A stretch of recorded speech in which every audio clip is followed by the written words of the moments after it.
크립토마토 오늘도 인사를 드려보고 있습니다. 어제 영상에서 많은 분석가들이 하락을 외치고 있는데 그만큼 숏에 베팅이 많이 몰리는 상황에서 기습적인 반등 나올 수 있다, 숏 스퀴즈가 나올 수 있다라는 가능성에 대해서 전했었는데 아니나 다를까 롱 포지션 박살내면서 비트코인이 다시 26,000달러 선까지 올라왔습니다. 자, 근데 비트코인만 많이 올랐지 대부분의 알트코인들은 여전히 힘들어 하고 있는데요. 자, 지금부터라도 비트코인이 안정적인 모습을 보여준다면 알트코인들도 회복을 좀 해줄 수 있을 것인데 오늘 밤 9시 반쯤에 발표가 되게 되는 소비자 물가지수 CPI 발표와 함께 비트코인이 흔들리게 된다 그러면은 알트코인들 더욱더 큰 하락이 나오게 될 가능성이 충분히 있겠습니다. 자, 한편 월가의 전문가들, 누가 전문가들이냐?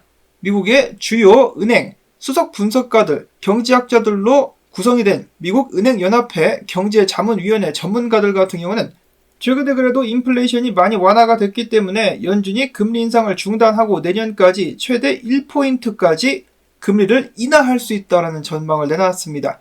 그 동시에 GDP가 올해 2%에서 내년 1.2%로 경제가 둔화될 것이다라는 예측과 함께 인플레이션 소비자 물가지수 같은 경우는 3.2 수준에서 내년에 2.2%까지 둔화할 것으로 전망을 했습니다.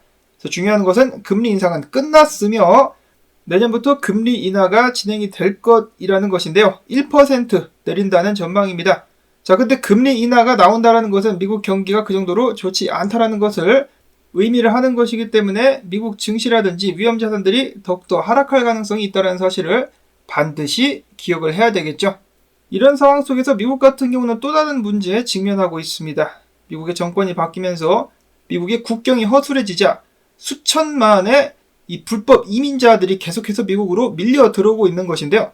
방송에서 내보낼 때는 연약한 여성들이나 가족 단위 혹은 아이들이 많이 끼어있다라고 선동을 하곤 하는데 실제로 미국으로 밀려드는 집단에 가보면 대부분이 건장한 남성들이라고 하죠.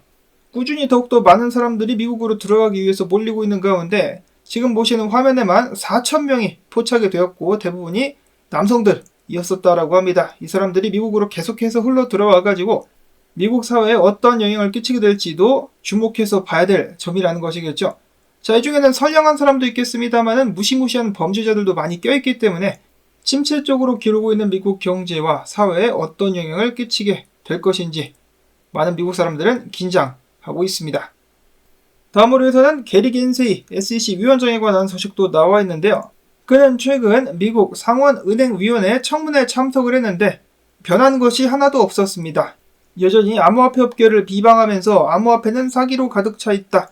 대부분의 암호화폐가 SEC 관할 보유다. 그리고 정말 어이없게도 암호화폐 규제 제정에는 수년이 걸릴 것이다 라고 이야기를 한 것인데요. 지금 이미 수년이 지났는데 아무것도 하지 않고 있다가 규제 이야기를 하니까 앞으로 추가적으로 수년이 더 걸리게 될 것이다. 정말이지 암호화폐 산업을 장려하는 데는 전혀 관심이 없고 때려잡는 것에만 집중하고 있다는 것을 다시 한번 알 수가 있었습니다.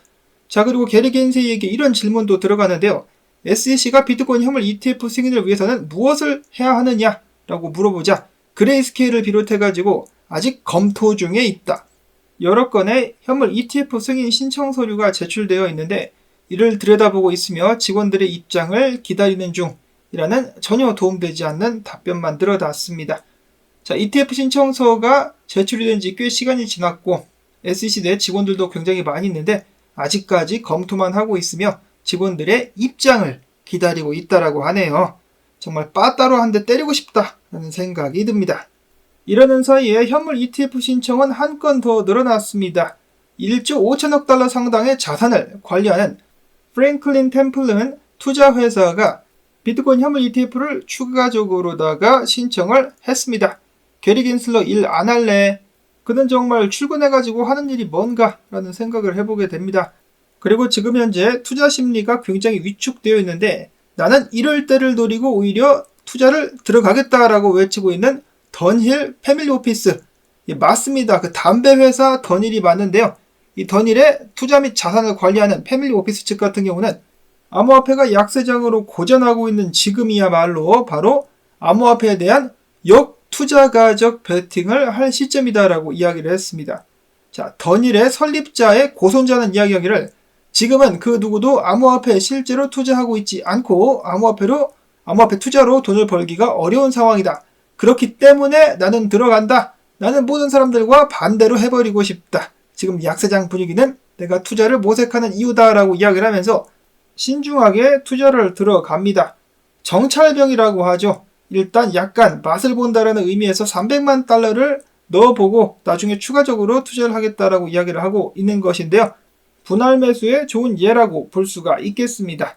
상승장을 확인하고 투자를 들어가는 것도 좋은 전략이긴 합니다만 부자들은 대부분 하락장 때 탄생을 한다는 말이 있는 것처럼 하락장 때 조금씩 사서 들어가는 것도 나쁘지 않겠죠.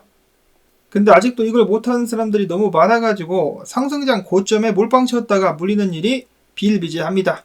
이어서는 분석 보도록 하겠습니다. 비트코인 25,000달러 지지대가 결국 깨지지 않았죠. 반등을 보여주고 있는데 크립토 코안트의 리서치 총괄 같은 경우는 해당 지지 구간은 강력하며 2022년 약세장에서만 무너진 적이 있었으며 올해 조정이 왔었을 때 강한 지지를 보여주면서 굳건히 버텼었던 자리다라는 말을 남겼습니다.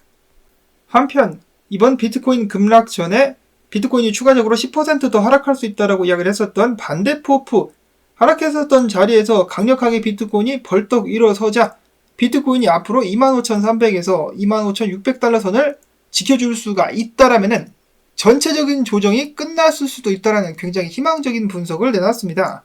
자, 비트코인 25,300달러 선을 지켜줄 수 있을 것인가? 다음으로는 나스닥 차트인데요.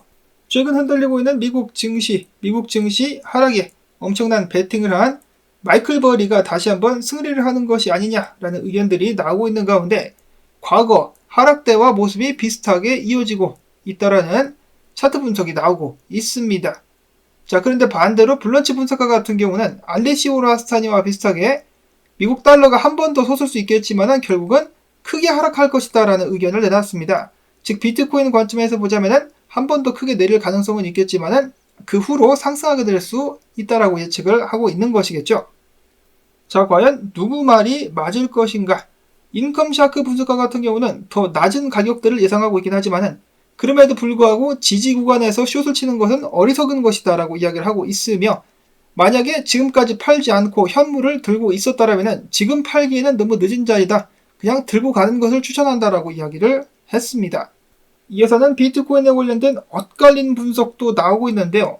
첫 번째로 로만 분석가 같은 경우는 몇 주 전부터 이야기를 했다시피 추가적인 하락 후에 불리시 다이버전스, 상승 다이버전스가 나오면서 비트코인이 큰 폭으로 상승할 수 있겠다, 반등할 수 있겠다라고 이야기를 했었고 지금 그대로 흘러가고 있다라는 말을 남겼었고 꽥꽥 오리 선생 같은 경우는 자, 상승을 주도하는 세력들에게 한 번 더 기회를 줘볼까라고 하면서 한 번 더 들어 올린다라면 비트코인의 추세가 바뀔 수도 있음을 암시를 했습니다. 자, 과연 비트코인 세력들 힘을 쓸 수 있을 것인가? 소비자 물가지수 발표에 큰 영향을 받게 되지 않을까? 자, 반면에 렉트 캐피탈 분석가는 이야기를 합니다. 더블탑이 나오고 있는데 이전 고점 찍을 때와 기간도 똑같다. 91일에 걸쳐가지고 이런 식으로 더블탑이 생성이 되었고 26,000달러 아래로 다시 밀려 내려왔다. 즉 26,000달러가 저항으로 작용을 하고 있다는 것인데요. 만약에 이대로 26,000달러 아래에서 밀려가지고 떨어지게 된다. 그럼 기술적인 분석으로다가 비트코인 가격이 어디까지 갈 수 있느냐? 21,867달러까지 하락할 수 있다라는 분석을 남겼습니다. 자, 그리고 벤자민 코엔 분석가 같은 경우도 오늘 나온 반등을 보면서 이거 별거 아니다. 데드크로스가 나오기 전에 종종 발생하곤 하는 그러한 반등일 뿐이다 라고 이야기를 했습니다. 데드캣으로 보고 있는 것이죠. 그 외에 케일럽 프렌젠이라는 분석가 같은 경우는 이전 하락 후에 생성됐었던 하락 채널상에서 이런 식으로 헤드앤숄더가 보이는 것 같다라고 이야기를 했습니다. 비트코인이 만약에 이번에 반등했었던 거 싹 까먹고 이 채널을 이탈하게 된다. 그러면 추가적인 하락이 나오게 될 수 있다라는 것이겠죠. 자, 일단은 오늘 저녁에 소비자 물가지수 발표에 대해서 이 자산이 어떻게 움직이느냐 여기에 집중을 해야 될 것 같고요. 이어서는 FTX 관련된 소식들도 계속해서 나오고 있습니다. 거래소 재가동 일정이 나왔다라고 하는데 입찰 마감은 9월 24일, 수정 입찰은 10월 16일로 잡혀 있다라는 소식이 나왔습니다. 그래서 내년 2분기까지는 FTX 거래소 재가동에 대한 확실한 일정이 나오게 될 것으로 예측이 되고 있습니다. 다음으로 새로운 비트코인 현물 ETF 신청에 이어서 암호화폐 자산 운용사 해시덱스는 새로운 현물 이더리움 ETF를 신청했습니다. 해시덱스의 자산 운용 규모는 4억 3,500만 달러인 것으로 알려져 있습니다. 프랭클린 템플턴에 비하면 규모가 약 3분의 1 정도 된다라고 볼 수가 있겠는데요. 아무래도 비트코인 현물 ETF가 먼저 승인되기 전에는 그전에는 이더리움 현물을 기대하기 좀 힘들지 않나 생각을 해보고, 다음으로는 최근에 아비트럼이 엄청나게 떡락을 했었죠. 그러자 개발사가 140만 달러 정도를 추매했었다라는 소식이 나왔었고, 그런가 하면은 다음 메타로 여겨지는 실물 자산 토큰화 선두주자로 알려진 메이커다오가 1억 달러 규모의 실물 자산을 추가적으로 매입을 했다는 소식이 나왔습니다. 만약에 메이커다오가 미래에 정말 큰 프로젝트로 거듭날 수 있다면 이번 하락장이 매집을 하는데 좋은 기회가 될 수가 있겠습니다. 암호화폐 변동성은 앞으로도 꾸준히 이어질 테지만 이런 과정 속에서도 마음을 다잡으시고 계획대로 투자를 이어나가실 수 있기를 바라면서 오늘도 토마토 채널 살려주기 운동 광고 영상 한 편만이라도 마지막까지 시청 및 클릭 부탁을 꼭 드리며 저는 다음에 새로운 소식 가지고 인사를 드리도록 하겠습니다. 안녕히 계십시오.